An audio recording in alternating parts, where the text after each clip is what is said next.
Jätkame tervislikul lainel ja räägime immuunsusest. Ligi 80% meie immuunrakkudest asub soolestikus ja just neid immuunrakke probiootilised bakterid toetavadki.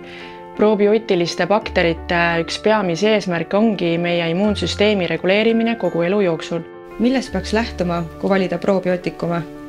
Probiootikumide valimise puhul on oluline, et bakterid oleksid elujõulised. Enamik probiootikume on valmistatud külmkuivatatud meetodil, mis tähendab, et bakter on nii-öelda magavas olekus. Kui ta maahappelises keskkonnas ellu jääb, peab ta leidma endale kiudainete rikast toitu, et elus püsida. Alles siis hakkab ta tegema seda, milles tema kasu seisneb. Meil erinevaid vitamiine, mineraalaineid, aminohappeid ja muid kasulikke ühendeid tootma hakata. Dr. Ohira probiootikumid on valmistatud naturaalsel kääritamismeetodil, mis kestab 3–5 aastat. Lisaks sisaldab prebiootikume ehk kiudaineid, mis on toiduks headele bakteritele, milleks on vitamiinid, mineraalained, aminohapped, ensüümid ja muud kasulikud ühendid, mis ongi peamised tervist edendavad ühendid. Dr. Ohira probiootikumide kapsel sobib veganitele, on patenteeritud, maahappekindel ning avaneb alles soolestikus.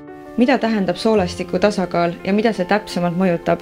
Bakterid mõjutavad õnnehormoonide serotoniini ja dopamiini tootmist, melatoniini tootmist, samuti mõjutab õige bakteriaalne tasakaal positiivselt naiste hormonaalset tasakaalu, samuti hapnikutaseme tõstmist, energiataseme tõstmist ning vitamiinide ja mineraalainete imendumisvõimet meie rakkudesse, kudedesse ning vereringesse.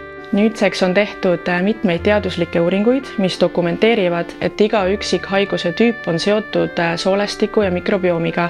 Kui inimesel on heade ja halbade bakterite tasakaal paigast ära, ehk halbu baktereid on oluliselt rohkem kui häid, nimetatakse sellist seisundit düsbioosiks. Mõningad sümptomid, mille puhul võiks kahtlustada düsbioosi, ei pruugi üldse avalduda soolestiku hädadena, vaid hoopis akne, psoriaasi, ekseemi, dermatiidi, põletike, allergiate, toidutalumatuste, langenud immuunsuse, kehakaalu tõusu või pärmseene puhul. Tooteid on teil võimalik soetada meie kodulehelt www.ohira.ee.